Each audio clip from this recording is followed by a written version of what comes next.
No drawing room was ever as brilliantly lit as the whole city that night. As flames burst through the roof of the Capitol, there was a roll of thunder. At about 10:30 p.m., the men move on to another key government target, the White House. In the dining room, they find the table set.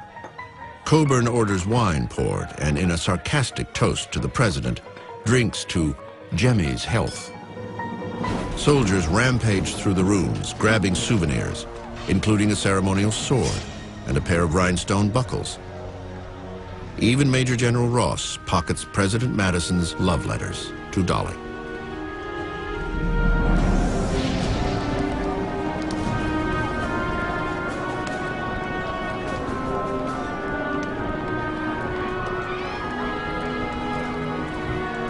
Outside the mansion, the Redcoats pitch their torches through the windows, engulfing the White House in flames.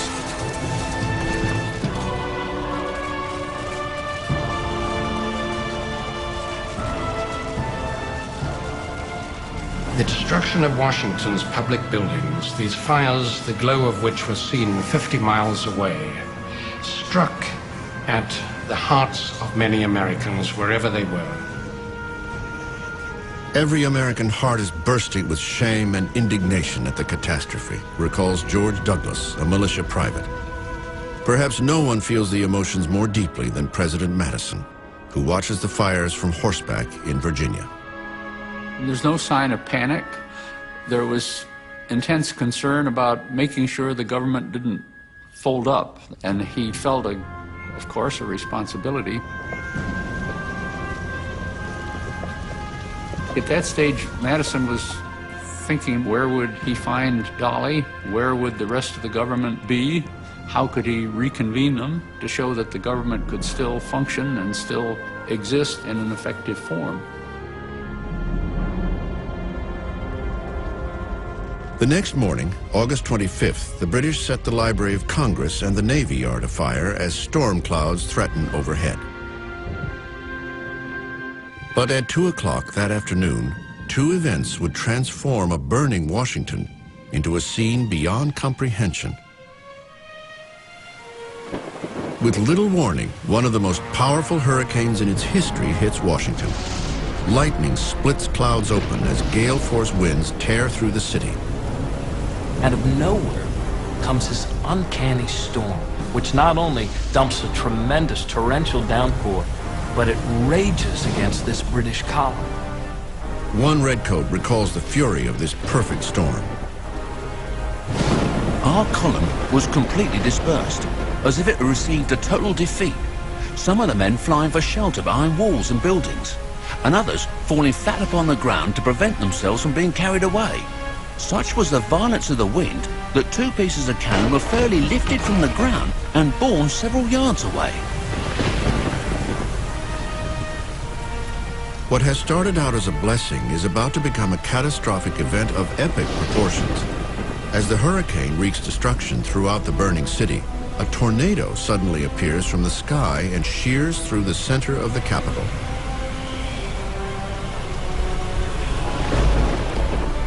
For 2 hours, the immense storm rages through Washington, dousing most of the flames that have turned the Capitol into an inferno. We now know a tornado actually touches down like the wrathful hand of God from the Old Testament and inflicts more casualties in the middle of that British column than they even suffered in Bladensburg.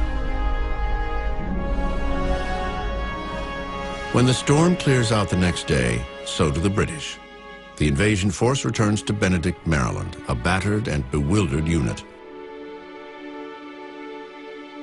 Meanwhile, the President and First Lady finally reunite at a roadside tavern. They return to Washington on August 27th and view the devastation.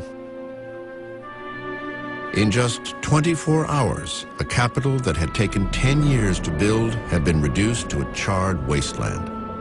The White House is now a smoldering, roofless shell. The Madisons realize that they will never live there again. Dolly's depression turns to bitterness, and the president condemns the British as damned rascals.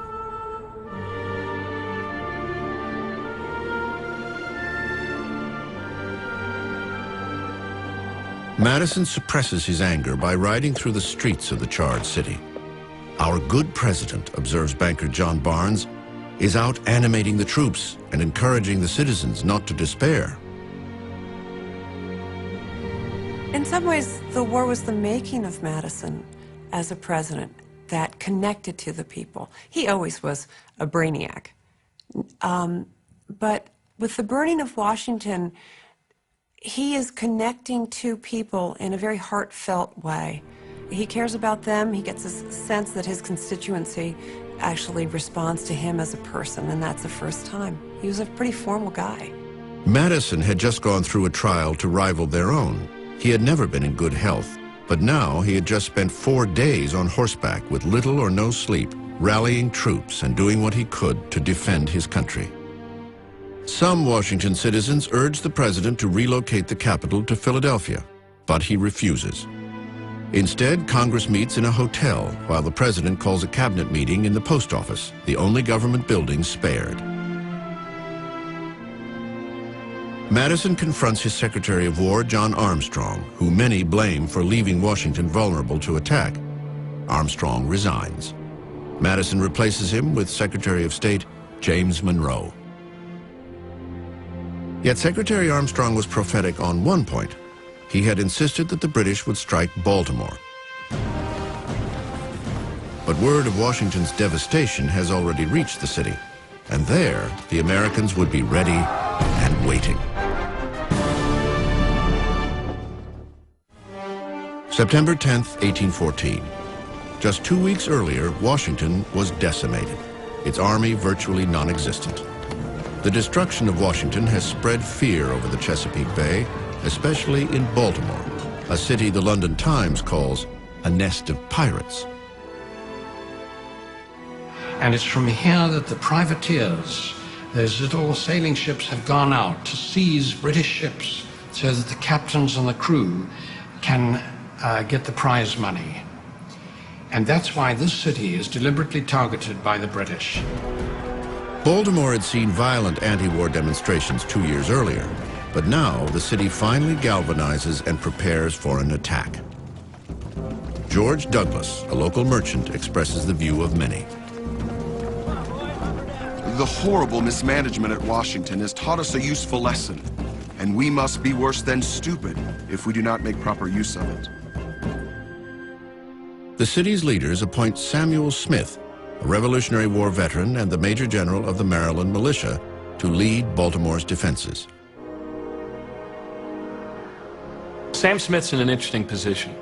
His job is to grab them by the lapels and to shake them out of that sense of dread and that sense of doom and that sense of defeat, and to challenge them to believe enough in themselves and in their neighbors that this is our time. This is America's time. This is Baltimore's moment to step up. This is either our beginning or our end as a country. Smith's appointment ignites yet another dispute. To William Winder, the hapless commander of Washington, Smith represents a more direct threat to his authority than the British. But Smith wants to avoid another disaster. And that means Winder must go. Winder, being a regular officer, now knowing that he's being usurped by a militia officer, naturally becomes incensed. But Sam Smith is not one to be easily trifled with. And so when Winder begins to protest, to cut to the chase, Smith says, "I'm telling you how the cabbage gets chewed." And at that point, there's its done deal. With Winder out of the way, Smith takes advantage of the British Army's slow advance to rally the entire city and bolster Baltimore's defenses. Merchant George Douglas notes the city's dramatic transformation. At least a mile of entrenchments with suitable batteries were raised as if by magic, at which are now working all sorts of people, old and young, white and black.